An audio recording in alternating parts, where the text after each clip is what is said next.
Good afternoon everyone, I'm back in Clacton, we are again. Out with the yellow signs. Bit quieter today, no kids at school. But having said that, we are getting plenty of good reaction, as we normally do.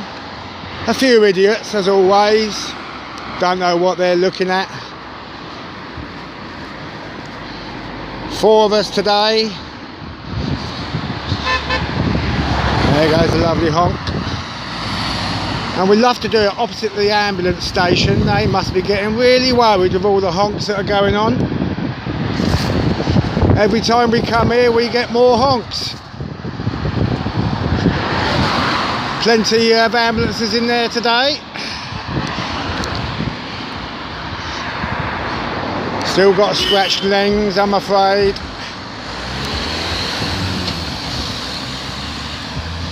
A good response, and the usuals are here. 283 so far. 283 in an hour, just over. Yep. Not bad.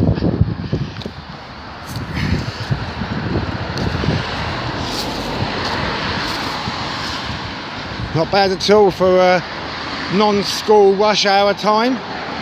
It's usually packed along here between 3:30 and 4.